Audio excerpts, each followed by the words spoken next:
ভাইয়া মা,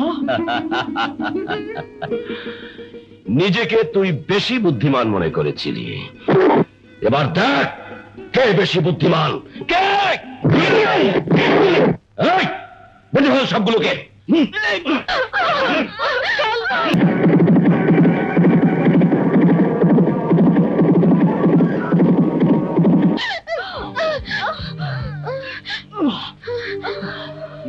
এতক্ষণ তুই অনেক প্রশ্ন করেছিলি, জবাবগুলো শোন। আমি সম্পদের লোভে নিজ হাতে আপন ছোট ভাইকে এই পৃথিবী থেকে সরিয়ে দিয়েছিলাম। আমি তোর বাবার বিদ্রোহী কণ্ঠকে স্তব্ধ করে দেওয়ার জন্য বকুলের সাথে মিথ্যে কলঙ্ক দিয়ে গ্রামবাসীকে প্রতারিত করেছিলাম।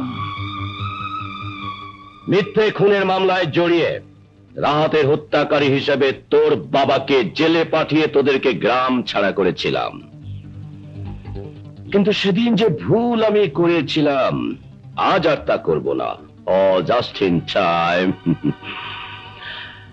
আজ আমি নিজ হাতে তোদেরকে দুনিয়া ছাড়া করব। তার আগে শুধু বল, বকুল এখন কোথায় আছে?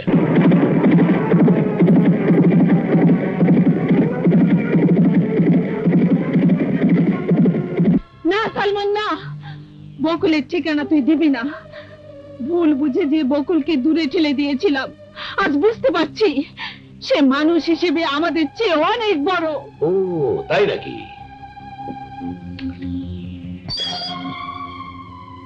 আমার চেয়েও বড়? তাহলে তো বকুলকে একবার দেখতে হয়।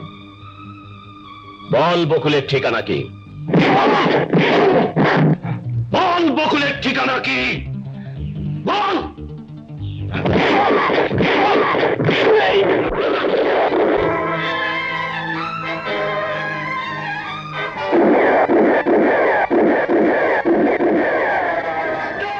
কেউ গুলি করবি না।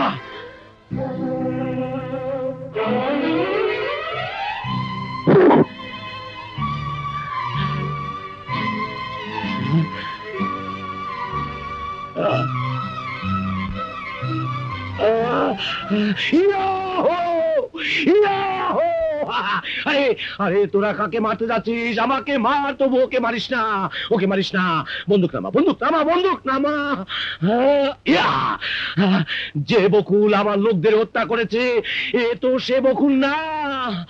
আমি 16 বছর যার জন্য অপেক্ষা করে আছি, এ তো সেই Bakul. Yahoo yahoo yahoo yahoo yahoo. আর সলিসিটার, দেখ দেখ, হুমায়ুন খান বিনা প্রয়োজনে কোনো কাজ করে না। 16 বছর আগে তোকে যে কারণে এখানে আটকে রেখেছি, দেখ সেই চুম্বক ওই বকুলের শরীরে। বকুল, তোমাকে আদৌ আমার কিছু নেই। আজ এই একটা জিনিস তোমাকে দেব। মা বাবা বেঁচে থাকলে ওনারা